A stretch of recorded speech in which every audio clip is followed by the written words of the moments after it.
Hello and welcome to Indus News Live from Alamdar. I'm Hira Mustafa and these are the headlines.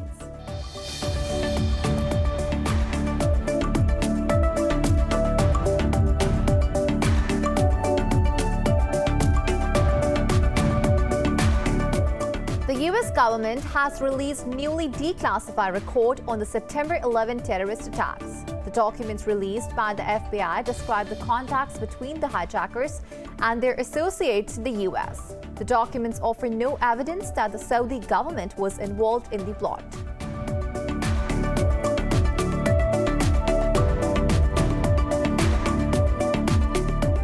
Israel has yet again violated the May ceasefire with Hamas by launching air raids on the Gaza Strip.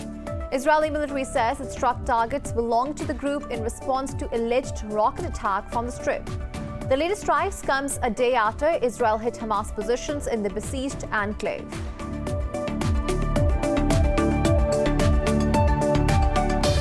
In Iraq, two explosive-laden drones have targeted Erbil International Airport, where US-led coalition troops are stationed.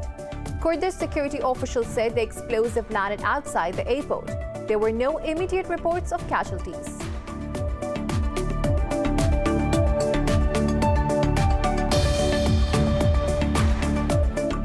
Pakistani nation is remembering military officer Major Raja Aziz Bhatti on his 56th martyrdom anniversary.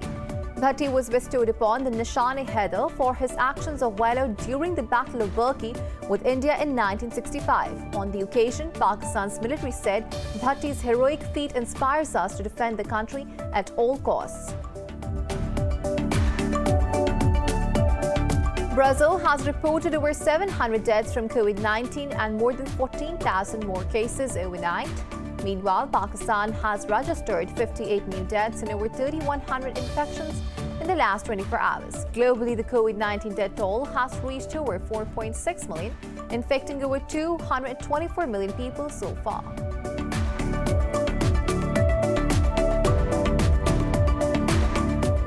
Well, those were the headlines. News in detail coming after the short break. Stay with us.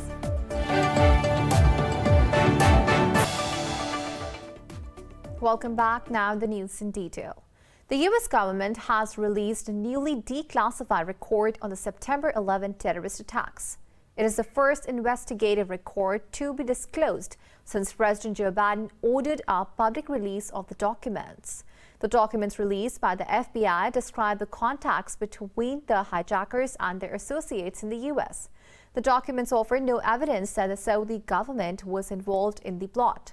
Speculation of official involvement swirled shortly after the attacks when it was revealed that 15 of the 19 attackers were Saudis. Earlier, the Saudi embassy in Washington said it supported the full declassification of all records to end the baseless allegations. On the occasion of the 20th anniversary of U.S. invasion of Afghanistan, Afghans say the military campaign has brought nothing but destruction and poverty to the country. More in this report.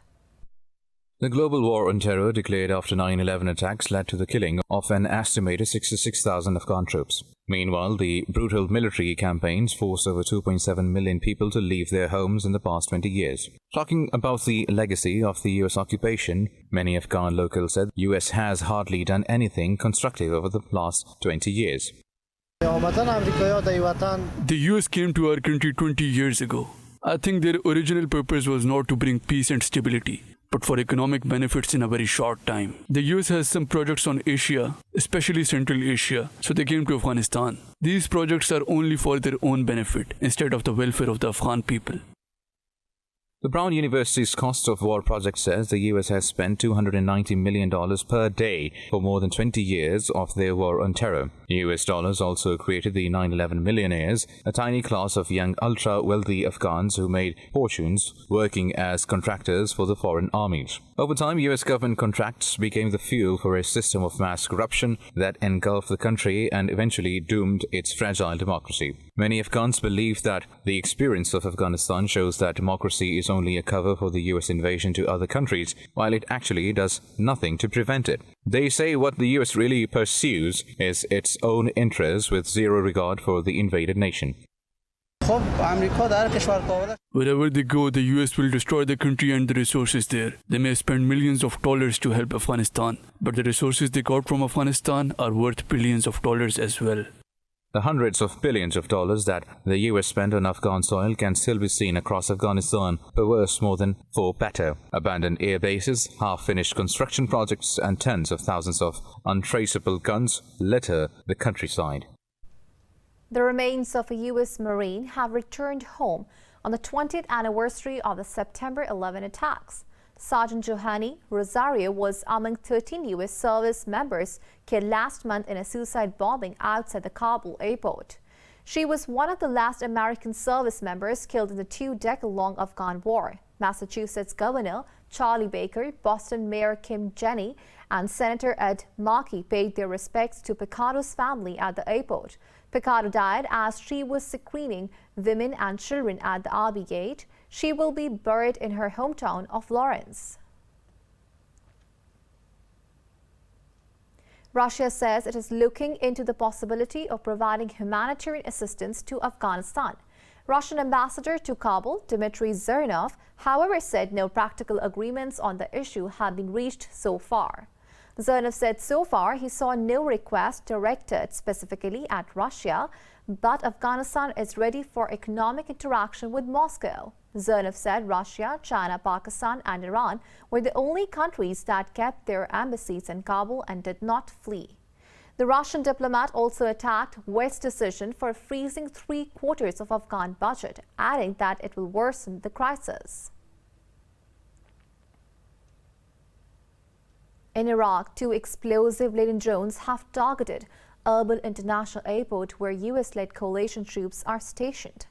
There were no immediate reports of casualties. Kurdish security officials said the explosive landed outside the airport. A spokesperson for the semi-autonomous northern region dismissed reports the attack had impacted flights. He said the airport remained open and an investigation was ongoing by Kurdish authorities. The attack is the first following a 2-month hiatus in drone and rocket attacks to target the U.S. forces in Iraq.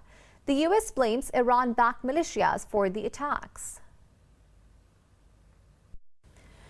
For more on this, we are joined by Dr. Arno Devele, international political analyst from Syria. Devele, thank you for your time. Now, Mr. Devele, the U.S. forces have been targeted again at Erbil International Airport. Was this a deliberate strike on the 20th anniversary of the 9/11 attacks?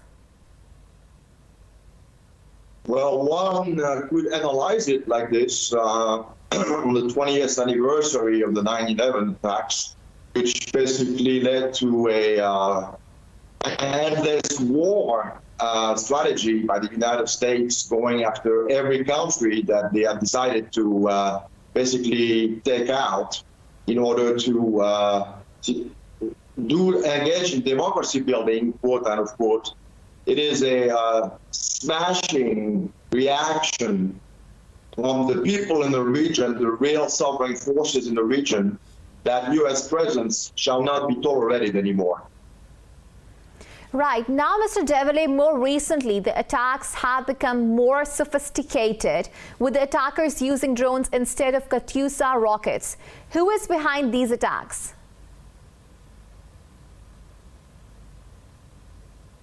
The means being employed by the Iraqi resistance, most likely benefiting from Iranian expertise in improving their arsenal, but also improving the means of delivering new explosive devices with more precision and more lethal effect.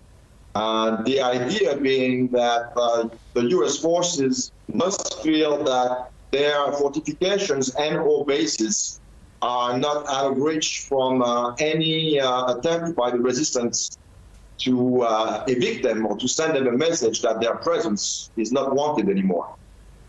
Right. Dr. Devele, there are some 2,500 U.S. troops in Iraq apparently helping local forces counter what remains of the ISIS group. But why the terrorist attacks are rising in the country? Well, that's a good question. Was that the U.S. And its allies are essentially propping up terrorist organizations, not only in Iraq, but in Syria as well. And it has been a recurring problem for the resistance forces, be they in Iraq or Syria, have managed to secure the borders between the two countries so as to prevent the flow of those elements from one side to the other. And obviously, the results have been very efficient, and the Americans are trying to reactivate those cells by any means necessary, and using those already in place, so to speak, in order to intensify attacks and make themselves relevant again, should I say. Right. Dr. Devolay, the U.S. had announced to withdraw its forces from Iraq by the end of this year, but will continue to train the Iraqi military. Does Baghdad back presence of U.S. troops in the country or want complete pullout like Afghanistan? Yes, you are referring to the recent visit of the Iraqi Prime Minister to Washington, whereupon a consensual decision was arrived at, which basically invoked a requalification of U.S. forces' role in Iraq as technical advisors. But the idea is this whole thing is cosmetics in nature, and that the U.S. has no intention to altogether pull all of its forces out, despite the Iraqi parliament voting in favor of such pullout back in 2020, just after the assassination of Qasem Soleimani. So we are seeing now basically two factions, at least two factions within the Iraqi establishment. One that is bent on getting the U.S. troops out of Iraq, the sooner the better, and the other faction, which is more likely to somehow collaborate or at least feel the pressure of the United States in making sure that some U.S. presence remains in the country under whatever levelization you might want to invoke.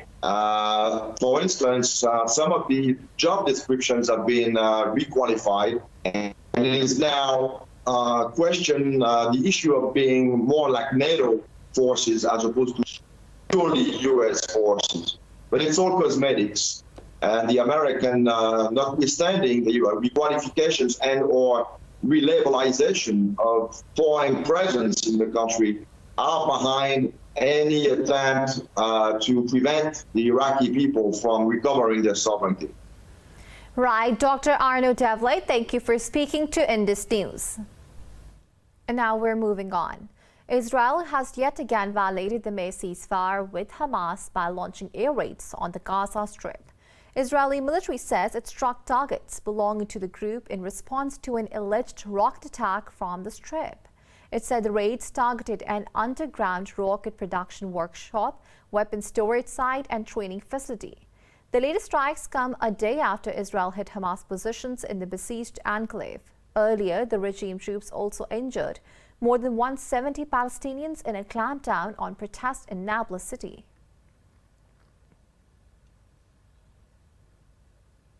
The Arab coalition says it has intercepted and destroyed an explosive-laden Houthi drone launched towards Saudi city of Khamis Mushat. In a statement, the coalition said it is taking strict measures to protect civilians. Meanwhile, the militia also targeted the port of Mocha in Yemen with missiles and bomb-laden drones. Yemeni officials say the attack caused huge destruction to the port's infrastructure and burned the storehouses of some aid agencies.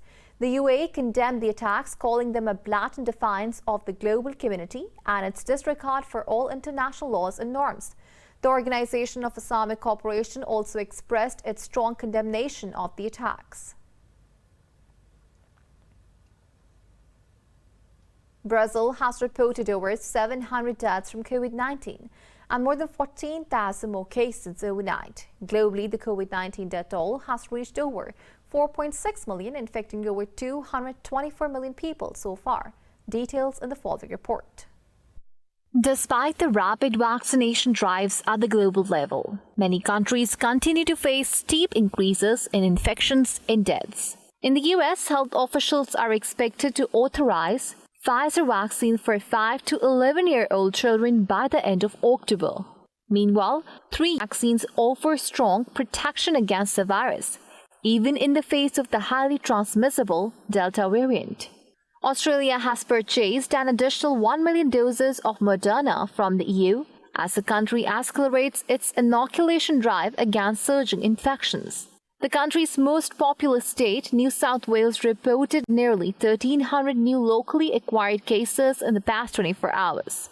I want to see 80% first dose next week, and I'm confident we'll get there around Tuesday or Wednesday. And then my challenge to the New South Wales community is let's get to 90% the following week.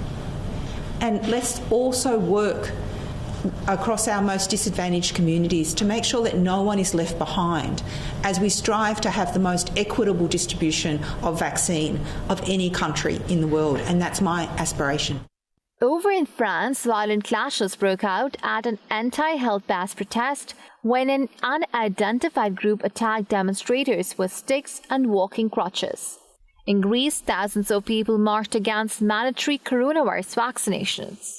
Police used tear gas and water cannons to block them from reaching a trade fair where the Prime Minister was delivering his annual economic policy speech. We came here to give a message to the government that we will not stop our fight. They're making fun of us with the changes that are coming to a new labor law that was recently passed hand in hand with the employers. We are shouting that we are here, we will resist, and we will continue our fight until the end. In South Africa, health regulators have approved Pfizer vaccine for children aged 12 and older, paving the way to offer vaccinations to teenagers.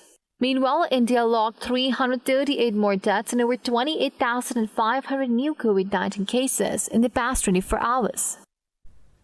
COVID-19 has claimed another 58 lives in Pakistan over the past 24 hours. The health ministry says the toll has jumped to 26,720.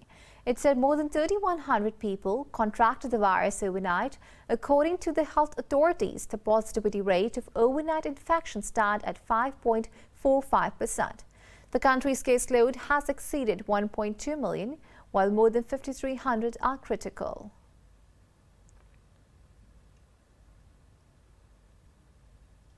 Pakistani nation is remembering military officer Major Raja Aziz Bhatti on his 56th martyrdom anniversary. Bhatti was bestowed upon the Nishan-e-Haider for his actions of valor during the Battle of Burki with India in 1965. On the occasion, Pakistan's military said Bhatti's heroic feat inspires us to defend the country at all costs. In a tweet, the ISPR said Bhatti successfully repulsed Indian attack on Lahore with his gallant actions. Hailing from Gujarat, Bhatti joined newly formed Pakistan Army in 1950. During Indo-Pak War in September 1965, he defended strategic BRB Canal bravely for 5 days until he was hit by an enemy's shell and martyred.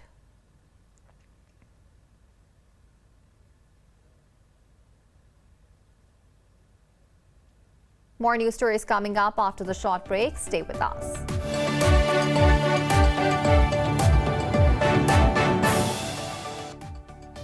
Welcome back. China and Vietnam have pledged to strengthen unity and boost cooperation for further development of their bilateral relations. This came as Chinese State Councillor and Foreign Minister Wang Yi met Vietnamese Communist Party's chief Nguyen Phu Trong. Wang noted that the China-Vietnam relations are of particular strategic importance. He said the two countries can overcome any difficulties as long as they stick to their common ideals for socialist construction. For his part, Trong said Vietnam and China have established a comprehensive strategic cooperative partnership. Earlier, Vietnamese Prime Minister Pham Minh Chinh held talks with Wang. He stressed that Vietnam takes its relations with China as a top priority in its foreign policy. Russia showed off its new military hardware at the War Games with ex-Soviet ally Belarus. The Russian Defense Ministry says new combat robots and tactical vehicles were used on the second day of the Zapad 2021 drills. It says the Platform M combat robots are remotely controlled and armed with grenade launchers and a machine gun. Meanwhile, news Cermat 2 tactical vehicles were also used in the exercise. It added that it was the first time such hardware had been operated. Earlier, President Vladimir Putin denied that the drills are directed against anyone. He said that they're reasonable given the increased NATO activity near the borders of Russia and its allies. However, the drills, which will run until next Thursday, have alarmed Ukraine and some NATO countries. In the U.S., a new wildfire has broken out in South California across the arid hills of Los Angeles County near a major freeway. Local media says the blaze, which started in the afternoon at about 5 acres in size, spread to nearly 400 acres in only a few hours. It says the fire was burning along both sides of the Golden State 5 freeway near Castaic Lake, and a portion of the road was shut down in both directions. Officials say the fire had been 0% contained as of last evening, while 2 firefighters suffered burn injuries. The cause of the fire was not immediately known. Around 100 wildfires across the U.S. West have burned an area as large as the state of New Jersey. Meanwhile, in the U.S., the corridors of New York subway are decorated with larger-than-life, vibrant glass mosaic murals that are aimed to move with the subway rider. More in this report. The installation is the idea of renowned U.S. artist Nick Cave, who is best known for his exuberant sunsuits. The sunsuits are head-to-toe costumes made with a variety of fabrics, textures, and colors that cover the entire body of the wearer. Cave says his idea was to install a mosaic that moves along with the people passing through the corridor. The corridor is this space that sort of navigates from A to point B and so it's all about movement. And that as you are walking and passing through, it is moving along with you. So that was really my idea, was that it operated the same way in which the people were moving through the space.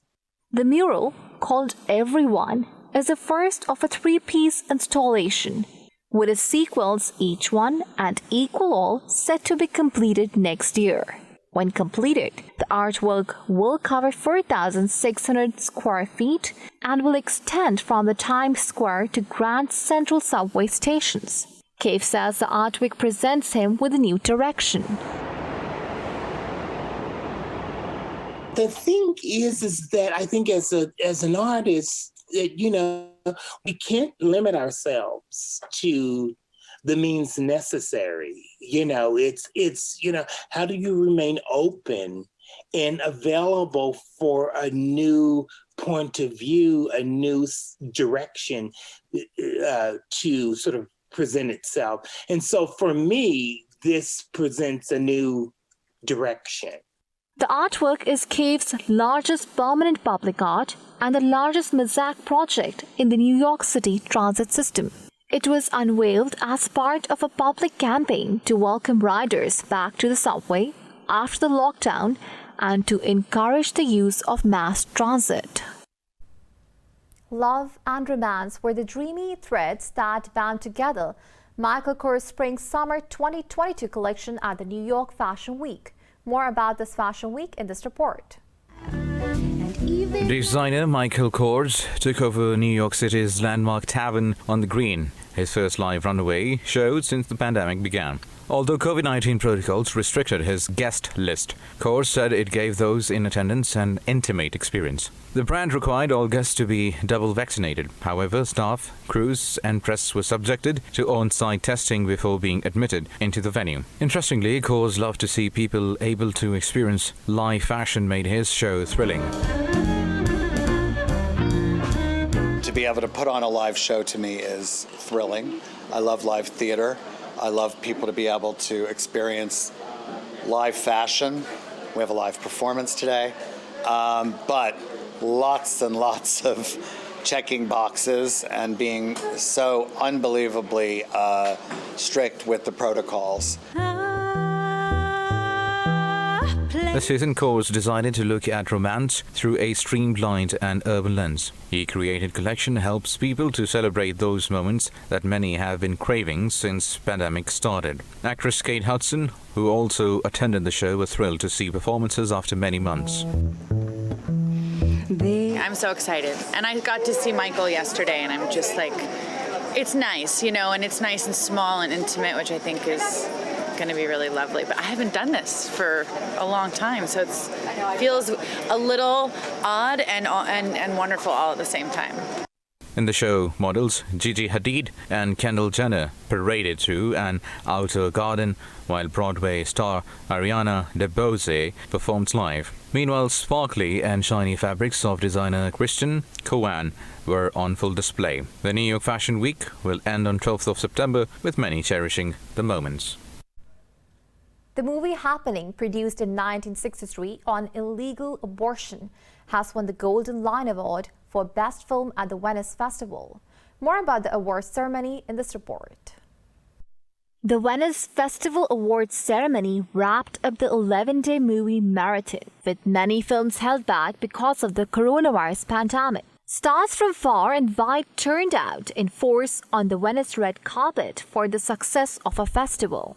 The movie Happening won big at the night. It increases complexity of a situation as young women confronts prison term or death due to termination. Film director Audrey Devan said that film's central theme is still relevant today as in 1963 when film was produced. I did this movie with anger. I did the movie with desire also. I did it with my belly, my guts, my heart and my head. And I wanted Happening to be an experience. Meanwhile, Italian director Paolo Sorrentino was also awarded the Grand Jury Prize for the Hand of God film. I wanted to talk about two scenes that are not in the film. One is a dream that I haven't dreamt, and in it there is a little man, 1.60 centimeter tall, on a football field that thanks you. His name is Maradona, and believe it or not, this is the biggest award with which you can achieve for Maradona to thank you. Spain's Penelope Cruz won the Best Actress prize for playing a single mother in Pedro Almodovar's Parallel Mothers, while the Best Actor prize went to Joan Arcela from the Philippines for the film On the Job, The Missing Age.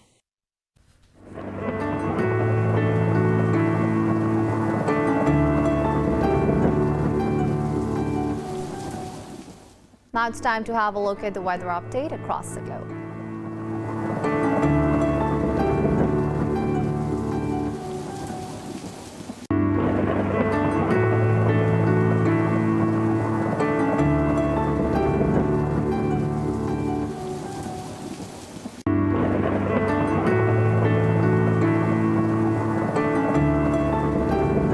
For the latest updates, you can follow us on social media at indus.news.